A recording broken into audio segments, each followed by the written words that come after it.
tosekanaki na mosolo ya mboka Kongo ekoki tofungwani misolelo tomoni bozoba nyonso tosali po ya kobongisa Kongo aveni ebongi tosala moto nyonso ata mwana Kongo ya mosolo mpembe ya nzoku Kongo ya bwanya kasa ya mbila Kongo ya makasi moto ya nkoi.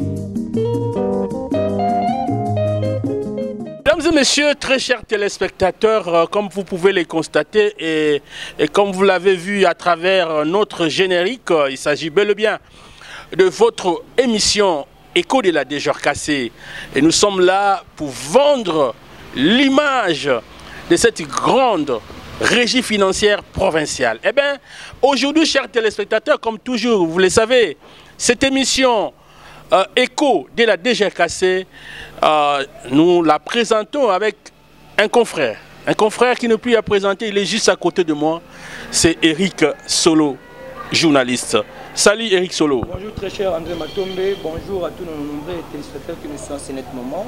Je vous salue et j'espère bien que nous allons passer de très bons moments et pour vous faire découvrir la Déjorkassé auprès de nos nombreux téléspectateurs qui nous suivent en ce net. Voilà, vous nous suivez, en tout cas, restez cochés, scotchés, cimentés à suivre ces programmes et vous ne serez pas déçus. Chers téléspectateurs, aujourd'hui, il sera question de faire quand même des analyses, parler sur le 1 an du comité de gestion de la Déjorkassé. Et ce comité de gestion est dirigé par le DG Julien Zamwangana, mais il n'est pas seul, il travaille aussi avec des DGA. Nous avons le DGA Jimmy Lord Mbadou-Mwanda, qui est le DGA chargé de la coordination des directions techniques et opérationnelles. À qui nous disons en tout cas bonjour aussi. Voilà. Et ensuite, nous avons M. Vital Kabwiku Bitolo. Il est le DGA de la coordination administrative et financière. Donc, Kanabouya est Déjorkassé. Bakena Kusala Kitoko. Bakena Kusala Mbode. Yakele confiance yaï tata gouverneur grâce à Masson Bilolo Kuzaku Pesa. Naban Tumitangwa yaï. Ya tete DG Julien Zamwangana et puis naba Panyanka Kane Kusala Baou Namutin Mosme Fanakana. Vous la mosi. Yiki ba mesala et yiki ba uza sala diana bilu mukena kuiza. Et il y a zone les trucs à tubi là dans métal à tesseré. Tesseré ya kenini mais tu découvrir ya on a kati ya émission ya Écho de la Déjorkassé. Eric Solo une année ya bana mboka Julien Zamwangana ou azali DG ya Déjorkassé mais azali ko travailler yé mon côté azali ko travailler pena ba ndeko mususu ba impression na ndenge nini pour la biche azali vraiment esengo d'abord on a fait si bango ba mbote belé sika bazali comité de gestion mobimba bandana yé moko mwana mboka Julien Zamwangana et puis DGA Mimba et puis mwana mboka Kabwiku na pesi mboke bambote belé bango bazo kamba Déjorkassé wana gestion nango pour ezala oyo ezalelo. Et surtout, vous savez, la Katia province, il y a Congo central et le côté plus toujours martelé et pas il y a Congo unité. Donc la paix et puis unité et dans la Katia province. Et par là, on a déjà cassé. Tant qu'on a déjà cassé, ils ont fonctionné comme il se doit. Et vous sentez, il y a la paix. Et puis nous constatons qu'il y a l'unité entre comités de gestion.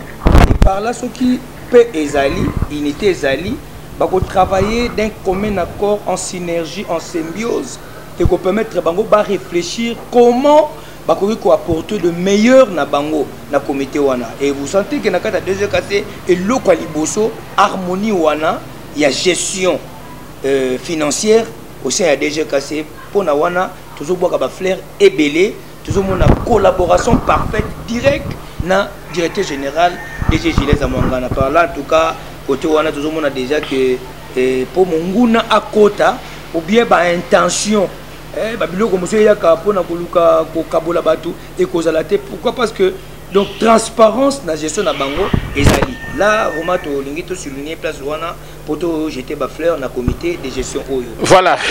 Gestion na bango na niveau ya déjà passé. Merci. Alors dans Kangu ya Matadi mufana tuzabisa benoti tekila beto kota pena na pinda ya émission beto ya ibame bokila écho de la DGRKC topi bantsangu ya DGRKC qui est la direction générale de recettes du Congo central et bapangi Samu beni muza sala mbote bafumu muza sala mbote kana ngwizani kele ya mbote ve mwa ba sala diambu ya malunga ya kele ve alors beto ko mona DG Gilles Zamwangana na bapangi nani tat zole ina bana kusala ba DG ya zole ina monsieur Jimmy Lord Mbadu Mwanda bola diaka pangi Vital Kabwiku eba utatu bakena kusala na mutindu na nzola ngena kusaka ngena utala ti batata ya ntuka bakena souci samuti DGRKC ya kwena ntwala et ça muna ya betime lozila beno ba fololo et ngena betime kite na yiti diaka ba agent P cadre ya DGRKC vous sentez l'harmonie, vous sentez le respect, vous sentez la détermination. Moi, je me dis, quand il n'y a pas entente entre les agents, quand il n'y a pas considération avec les responsables qui vous dirigent, en tout cas, tout ce que vous pouvez faire, rien ne marchera. Et nous saluons cette symbiosité, nous saluons cet amour, nous saluons en tout cas cette unité au sein de la DGRKC. Et coup de chapeau au directeur Julien Zamwangana. Avant de passer encore la parole à Eric Solo, moi je dirais à nos téléspectateurs, vous devez savoir, tango ba me kuiza ba me baka ki fumu ya baou, pangi Julien Zamwangana kuzaka tu badia momosi ya mfunu mingi. Vision nani ya kele nini? Plan stratégique de mobilisation des recettes. PSMR. Et donc c'est ça un peu la vision. Alors, na katia émission ayi betre de développer nuance. Est-ce que dans une année ayi ba sadila kwani yaou to peya vonaka kaka discours ya pamba Eric Solo. Vraiment tengaki to meka koyebisa na population nyonso par rapport à un an bien une année il y a bana mboka oyo bazwaki bongo bâton de commandement pour na tina ko kamba DGRKC et bazwaki confiance ko te pa ya son excellence monsieur le gouverneur de province grâce kwanga maswangi bilolo ke sali ya passant et na confiance wana oyo basalaki pa na bango et sengeli bango pe na tour na bango ba luka ndenge bango ko sala po ba marqué hein ba tika ba empreinte au sein de DGRKC pendant une année en tout cas on peut que jeter des fleurs. On a à moins que tous à la montée mabe pour la condimate mosala oyo bande ko bazo sala nuit et jour comment ndenge bala ko se donner bala ko sala effort pour na ko maximiser plus ba recette au sein de DGRKC. Donc pendant une année weba ki na mois de février déjà dans le mois de février ba mataki recette makasi oyo du jamais vu du jamais vécu au sein de la DGRKC. Tout le monde a dit comment n'engage recette la bango une année de bateau qui n'a point de presse il a qui plus ou moins 12 milliards 5. Donc c'est pas facile des francs congolais. Des francs congolais pour nous rentabiliser bien qu'on maximiser la recette au sein de DGRKC. Mais comment on a effort qui fournit dans le comité de gestion oyo na ba agence de cadre et DGRKC, nous sentons qu'il y avait la volonté de servir la province du Congo central. Pendant que les DGRKC ils ont travaillé bien, au moment où la province la bisomoko a des difficultés énormes pour le développement du Congo central. Mais na une année on a déjà le mois de février ba pour éviter na mois ezo yakuna, c'est que représentant éviter ba comment na combien parce que na bi kiboko belé et bagisami wana parce que on entend que na air wana taxe à TCR za la quitté. Bazaki da ba taxe ba ngo ba nego ça basaki déjà plus de 12 milliards de francs congolais. C'est pas facile. Mais si vous taxe monsieur bagi ko sala nani to bengi tesseré pour sagisi ba taxe nyonso on les a gagné des ordres si vous ko bagisama pour dire que une année il y a gestion il y a comité de gestion de DGRKC en tout cas va travailler tellement malamu et puis va apporter en plus na kata province na biso pour le tomo na banzele tongama c'est la DGKC. Pour tout le monde, il y a hôpital Salamaboy, tout le monde Mbongo est vraiment rentable pour natina ko ça ba moyen na province pour toute la province la vie. Donc une année, nous disons merci na comité de gestion et puis va continuer à fournir ba effort. Donc ba l'embaté pour na ba pesa sous de meilleur na bango oyo basalaki ba lukasu basala de plus par rapport il y a une année oyo basali oyo et puis ngaki na épinglé mon mboka oui avant au épinglé yango et mufana tubila nkangu ya Mbanza Matadi topé ya Congo central ya Mvimba plus de 12 millions 500 ya ikuzaka vanda recette topé fiu makotaka na mois ya milliard pardon na mois de février meluta bapangi betufana budila ba fumu ba tumitangwa ya DGKC maboko. Et donc il y a quelqu'un qui a discours ya pamba ve mais ya wina déjà mutinu Eric Solomon donc tubila na tangu ina kutu taxe ya TCR ya vanda ka TTV mais bubu ya taxe ya TCR mais kota et fiu ba kuza buena majaka mingi en tout cas coup de chapeau na mwana bwala Julien Zamwanga na DG ya DGKC pe ba ina nyonso na kusala yandi kitwadi ba directeur nyonso ya DGKC ba me pesa beno ba coup de chapeau et diaka ba agent pe ba cadre nyonso Eric Solo. Oui ba eza ba biloko mosusu esengaka moni ba stratégie fezala ba ko pesa yo au gérer entreprise au gérer par exemple établissement Songolo Pakala, il faut avoir des stratégies. Et tout le monde qui a na carte de DGKC ba stratégie, ils ont tellement ébélé, ils ont qui utilisé pour na ba recette wana et compte na carte de DGKC. Et tout le monde population a comme maintenant facilité wana ya ko futa ba paku ya l'état. À l'époque, ils ont qui bongote. Au moins la population a mesana bien à s'habituer na ko futa taxe à l'état, c'était pas facile. Mais au fur et à mesure 2G a renforcé la communication. A renforcé la communication où nous sommes, nous les journalistes, nous sommes accompagnés d'une manière où très bien. DGKC. Pourquoi? En étant patriote, il faut accepter d'abord. Il y a ça là une mission parce que biso na simanabi to na population. Très bien. Auto benga ba leader d'opinion en quelque sorte parce que la population ba yoka biso.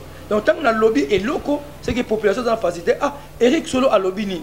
Il y a un comité de gestion où c'est décidé qui bazwa ba communicateur où baza efficace où ba communiquer auprès de la population pour faire convaincre la population que ba ba gestion ko futa taxe na l'état. À l'époque quand on a eu bango te question on futa taxe à l'état ya ngone to nzela ba wana mo na taxe mbongo utaka likolo et yekiti OK taxe à l'état et ça biso population faut to futa yango. Il faut permettre que tout le monde merci beaucoup. On a une année, au Lobel Makambo et innovation. Au cours de l'innovation, réellement, moi, je suis Julien Zamwanga, le comité de gestion de l'Innovation pour être DGKC Makambo Pendeke Liboso. Torobeta Maboko, pour la ligne de Baki Torobeta Maboko, il faut te féliciter Bango. Quand on a féliciter Bango, il faut emprunter Ezala. Oui, certes, et le coup au moins Eric Solo à Loloba et la Bibiloko Oya Solo. Entre autres, parlons de la digitalisation. Il y a deux GRKC. Vous êtes sans ignorer bon innovation. Oh, Ezala KT. Aussi, il y a deux GRKC. Maintenant, la digitalisation est cotine à 4 GRKC. Il y a un système, il y a Maboko Bank. Laissez-moi vous dire, il y a un système, il y a Maboko Bank. C'est-à-dire que Moutou, il y a un peu de agent, il y a des GRKC. Azu aye ko pesa rapport parce que na lobité que baza ba miyi bibia ba détourner ba mbongo ba pesa 10 000 francs aye 10 000 francs à côté de la poche. On est au Congo, on se connaît matière on est les gars surtout et auto bengi espèce mbongo et ça matière moko et ça tellement mabe makasi. Oli mutu azo ka mbongo chaka mama na poche aye kuna hôtel na kena place bona commune matadi tala ba ba futi pa ko bango yeyo mbongo yango allez-y comprendre. Mais maintenant batali na système wana o ezaki ya bakala non. Il s'est dit que faut pas pour que digitaliser DGKC na bande konabiso auto bengi coordinate et c'est sali à passant numéro 1 à coordinate ba digitaliser d'abord DGKC. Voilà, c'est la première des choses, il y a innovation na une année, il y a gestion, il y a DGKC. Et deuxièmement, et que ça là que faut pas luka moyen si ko ba sali ni ba digitaliser ngo nous se fait comme digitaliser même ba taxe au bande ko ba ko futa mais le monde de cette terme wana digitalisation ba mususu ba lobi mais tozo comprendre ngo témoin na mboka Eric Solo alinga loba nini digitalisation ba terme makasi boye kita mwana c'est pour que ba comprendre malamu mwana mboka digitalisation simplement tokolo bango en terme moko facile pour na ba imboka bo comprendre digitalisation wana c'est que matériel oyo ko faciliter misolomi bungate très bien donc pour la misolomi bungate ndi yango esengi fo ba digitaliser donc ça veut dire quoi et quand on appareil moko ezali wana ba che appareil moko au futi 1000 francs na yo na au pesi pas ya déjà cassé tant azo peso quittance wana d'office ezo compter gouverneur azomona que na commune Nzanza mbongo intel ekoti kuna 10000 francs congolais ekoti kuna na commune Matadi kuna de tozali na 15000 francs na commune Mvuzi kuna tozali na 30000 francs déjà donc passe pour muto yiba donc na ebisio tangala yo cliquer dès que osa manœuvre faut pas que tant muta pesio bon papa yango ngai 1000 francs na ngai ya taxe nani ya TCR yango siko yo pese ni faut pese quittance ozo démontrer que mutu wana a futi kanyaka na ye siko à partir de wana tango ozo sala ga méthode wana système wana ipa ebimisi quittance wana et que ba pesi yo d'office kuna essaye ni compter donc manœuvre égalité détournement égalité et des biloko oyo et comme même un plus au CDG c'est pour ko rassurer bandeko ke botika na bino ko beta mitu belé bato pesa ka bango boye basaka loko mo donc digitalisation en un mot on a ko expliquer na bayimbo ka ba comprendre biso par rapport à ça yangwana et puis makamako ya nani ya integrity voilà wana to kota tanto lobela marmate serré alors bapangi bakunya luzolo yawina bakebokilaka innovation et donc fiuma ya DGLK que fiuma ya beto bana Congo central fiuma fanaka kukota na kela ya luyalu samu tata gouverneur grâce kwa masongi bilo langu za kutunga ansalaka ba promesse mingi na assemblée provinciale kana fiuma keleve moyani kokisa ya uikeleve nena yao DG Gilles zamangana kuza kutumona ti bete fana tout là hein peut-être digitaliser ba mambo yango nyonso lute na machine ya vandi ya kave mbongo kwa na apply kufuta ka apply elmos apply ngeza ba mbongo na ba faiblesse mingi en tout cas coup de chapeau na Gilles Zamangana pangi mo sikudia mo ki vraiment tout ba mais son dos vraiment est-ce que DGLK sont incapables yemo quoi créer soit entreprise na yemo ko pona ko digitaliser mais je dis à ce monsieur écoutez d'abord, l'objet social à DGLK, c'est Zanine. L'objet social à DGLK, ce n'est pas la digitalisation, chers frères. Mais il y a des firmes qui ont été créées rien que pour ça. Ce sont des spécialistes. Et est-ce qu'il est interdit pour une entreprise de signer un contrat avec une autre entreprise si c'est pour la bonne marche de cette entreprise-là?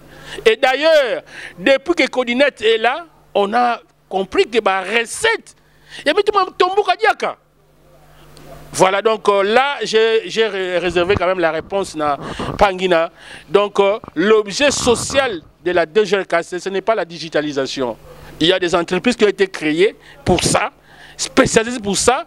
Ils ont fait des études pour ça.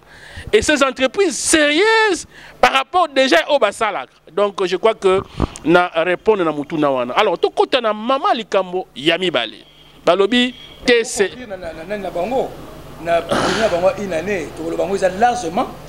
Voilà, je crois que Nasuka n'a retourné yango parce que tout le monde ko lobela pe sous na dikambo etalité serré. Serré et je le bon mingi taxe spéciale conventionnelle pour la reconstruction.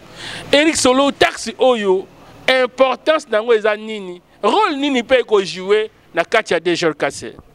Là, j'invite toute la population de se mobiliser. Tous d'être derrière la DGLK. Et c'est de quoi je parle. Pourquoi?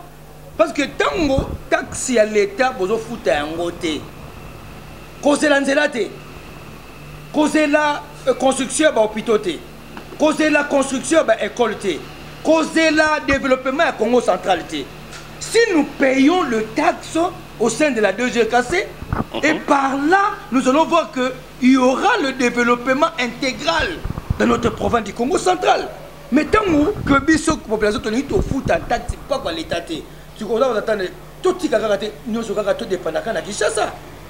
Tout ça, peut s'organiser, et tout le texte, la taxe, il y a un taxe spécial conventionnel pour la reconstruction. Et là, qui taxe, le batebele, négligé qui ango. Batebele, batelemela qui ango. Et là, qui taxe, autant que banda qui boit, tu te refous à côté, ça crée des débats, tout ça. Et puis batebele va comme transformer en contradictoire en makamu na ndenge mosusu. Et ben il va politiser même taxe on a ya tesseré. Expliquez ngo ba futa ngo ndenge ni. Taxe tesseré ba futa ngo za simple et la mutualisation. Il y a ba taxe nyonso oyo batolier au futa koto 200. Koto 300. Au foot na commune 200. Au foot maire de la ville 300. Au foot kuna na nani ko DGKC 500. Siko balboni ezaka l'État bango nyonso ba travailler sika moko au lieu ezala éparpiller ba taxe wana ne balingi taxe ngo zaka be moko donc esika ba donner comprendre ngo yango to bango ba kanza ndenge ba futa 1000 francs wana donc ba tozo l'État parce que ya ba li pesa ba li futa ngo susu o eza bongo te donc taxe wana ne botia ba chango 1000 francs wana yo pesa ka 1000 francs na yo na bango wana kuna ba ko kabolango DG cassé donc disons province a cause na part na ye mairie à cause de part naie, babougomestre, à cause de part na bango, et puis à Mokok, na dirigé par mon amboka nani Bamo, Bamo ouais, on appelle ça mbote, c'est que président Bamo, Bamo nyonso na kala taxi wana ba kabolango ndambo eteni na eteni. Donc eteni ba wewa. Donc eteli mingi ba wewa oyo ba deux pinés na ba trois pinés. Ba deux pinés ba futa combien? Ba deux pinés ezali 1000 francs kaka. Donc deux pinés wana 1000 francs kaka journée mobimba. Ozika 1000 francs na yo opesi bazu kitansi wana oyo to lobi digitalisation côté na DGKC moyibe zalate détournement zalate pour futika 1000 francs na ba gens oyo bazo mona na integrity pour bango ba sur terrain pour futi pa na bango ba betelo kitansi ba pesi yo 1000 francs. Pour bande ko yo ba 3 pinés to benga ba twambwanza. Bango baza na 1500. Et na 1500 on fait toute la journée et si les lobbies sont bongo ont contribué tant soit peu pour le développement de notre Congo central. C'est ça l'importance, il y a taxe autobengi, taxe spéciale conventionnelle pour la reconstruction. Donc, biso population bande ko ba wewa erbaye ko comprendre ngo et par là bande ko bien donc ils ont des bongo donc explication na ko zwaka. Et puis, ils va détracter, ils stimuler bango na ba mouvement, oh ya mabe, ya ba marche. Mais tu vas comprendre, ils se sont dit ah non, et c'est un disso, te foutre. Merci. Voilà. Alors, il y a mon na tuba na kangu ya matadi pe ya Congo central qui na kulanda beto na tangu ya i. Ben fana zabati. Tesseré, il y a même la taxe spéciale pour la conventionnelle pour la reconstruction. Il y a quelle taxe ya i beto bana wewa il faut te foutre ya. Na kilumbu, katuka na mambo.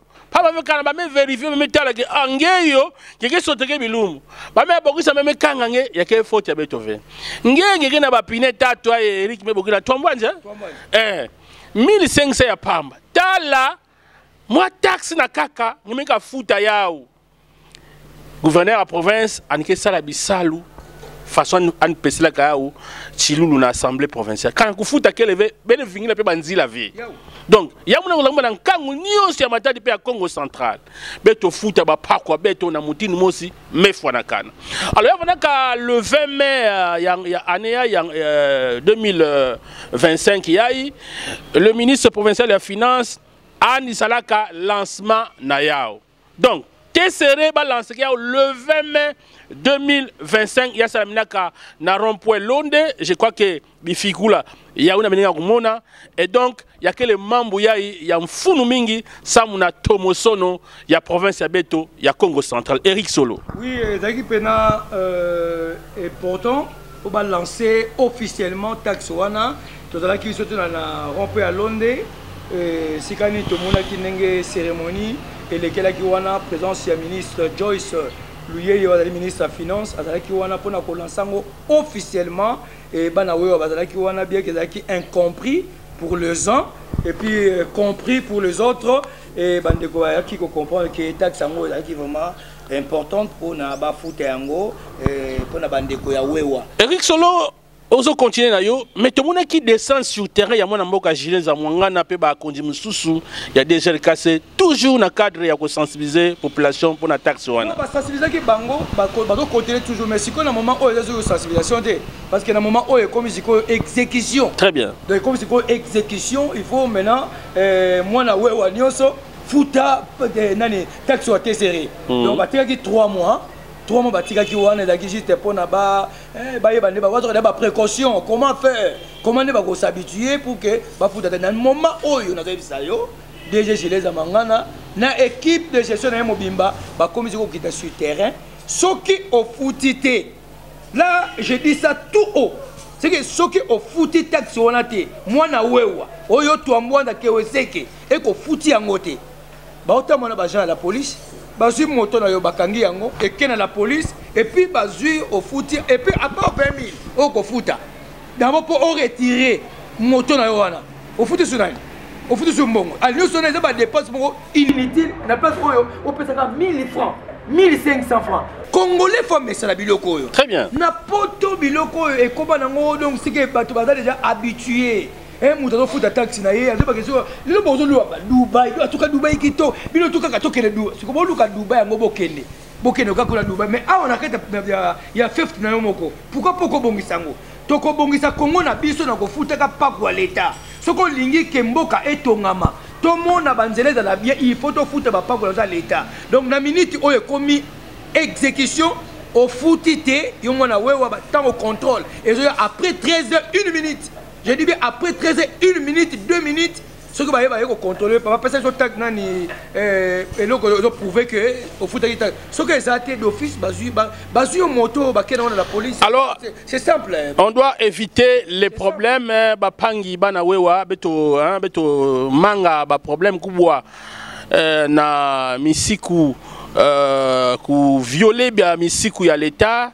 Kanangana kubwisa ya unanko l'état peke monsange kianke l'état et ça muna yaou 1000 francs et quoi ni diambu ya kusadila makele levé et tant que futaka ngepe na association beno kuna ya bana wewa kumbwa ngeke vana na kati et puis bameza ba ngenge kochaka fiuma na kela ya l'état kana diambu en tout cas mubanza avec ngepe bakoza yekula nge donc voilà donc beto fana tulaka toujours ba mambu ya l'état na kisalu quand nous le pratiquons et c'est comme ça que nous pouvons reconstruire notre province le Congo central ba défi que ming ya ko relever na gouverneur abeto grâce konga masong bilolo et samna yaou beto fana simba ya nikibeni samuti na kufutaka ba taxe beto samu province beto ya vanda na Tomosono. Alors Eric vous la Martin mo fekima allez-y nzila yayi nzela na biso oyo to tambola nango eza l'état mutu atonga kango te parce que mo ngo utaka kazi uta pa population donc nzela ozo lekela wana po pande ko baye barake nzela ona tambolaka ezali nzela oyo l'état ndatongi yango atongo na misolo oyo biso zo continuer kuna cela veut dire quoi bandeko faut ba mesana ba futa pako pour ce que nzela e baby donc kaka mbongo yo pesa wana yango ne ko sala ke babamba awa 24 novembre kita na 24 novembre mwana mboka otambola kati très bien na 24 novembre otala ndenge ko banda 24 novembre to bossa na ka histoire ti et puis to bossa na pété na oyebeka kuna papa tout le monde a oyebeka kuna donc boulevard ba boulevard bilolo pour esalema na noté ezala na noté esalema c'est la toute première fois tout le monde a construction ya route à bongo to beki boulevard bilolo na oyebeka ti et ben après d'ici les matina na route énergie voilà yango to ngato pengi pala ba imboka en tout cas esengeli to kata émission na biso mais avant de mettre un terme na émission na biso je tiens à rappeler à nos téléspectateurs que cette émission est co-présentée par moi, André Matombe, son don les écritures, et mon confrère Eric Solo. Et voilà pourquoi aujourd'hui il était vraiment question que nous puissions faire quand même un rappel sur le 1 an du nouveau comité de gestion dirigé de main de maître par le directeur général, le DG Julien Zamwangana. Eric Solo, nous avons parlé aussi de la TCR. En gros, qu'est-ce que nous pouvons dire? Toko Kolobani na Etali depuis il y a un nouveau comité de gestion. Est-ce que bilan a bango nini? En tout cas, bilan il y a comité de gestion pour la Kenango tout trop but. C'est que les appels chitinayo seulement positif. Na bilan il y a des comités de gestion à DGKC. parce que kimia ezali avant na makambo mbongo recette tout ça eloko leki pe na unité ezate. Donc ce qu'on moni na carte entreprise, il y a la paix, il y a l'unité, il y a une forme, il y a développement, il y a entreprise de la société wana. Donc ce qu'on moni ici quand on va tirer ezali, de fait on va pas avancer, mais bazo qu'on a bien été, au moment où la société wana et qu'elle est d'abord bilan la bango ezali largement positif.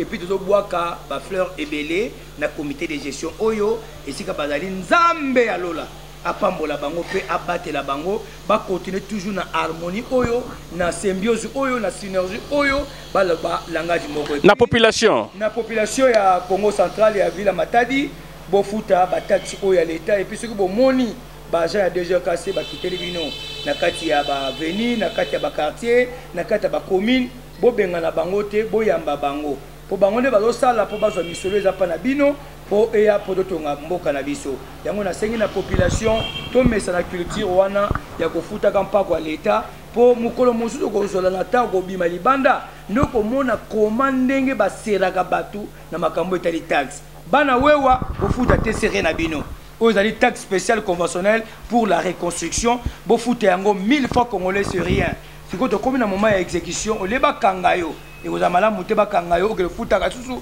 ba mandi kuna likolo ya 1000 francs kaka ya pamba le foot a 1000 francs na tongo wana le ngwana nga après 13 heures en tout cas wana il a sous makambula yana nité donc merci na Colinette merci na Integrity au ba osala ke technology en tout cas zamba pambola bango la musala ba osala toza ensemble et puis biso ba pandisango toza censé il faut to lobela pona bino pour Congo central et tongama to pesa makoke pas grâce bilolo wala le gouverneur province. Voilà, ça n'est fini pour aujourd'hui. Il était vraiment un réel plaisir pour nous de parler sur cette grande régie financière provinciale, la DGRKC, qui est dirigée par Julien Zamwangana, c'est lui le DG.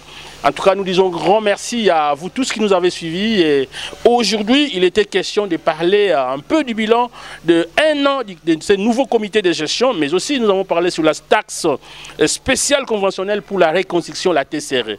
Merci en tout cas à la grande équipe qui nous a tenu compagnie, Debre Mazela et pourquoi pas Guy Pouati. J'ai dit grand merci à tous les agents et cadres de la DGRKC, grand merci à monsieur Serge Nzala, qui est l'assistant provincial de la DGRKC. Merci à madame Mireille, Mireille Chibola, et pourquoi pas Jackson, voilà, les rabatteurs. Je vous salue. Topé Sibinombote. Depuis la DGRKC, on a un secrétaire particulier à Mokondi. Voilà, allez, on se retrouve très prochainement, chers téléspectateurs. Que la paix de Dieu règne dans vos foyers. Que Dieu bénisse la République démocratique du Congo, pourquoi pas la province du Congo central, dirigée par les grands leaders. Grâce à Ngamasangi Bilolo. Ciao.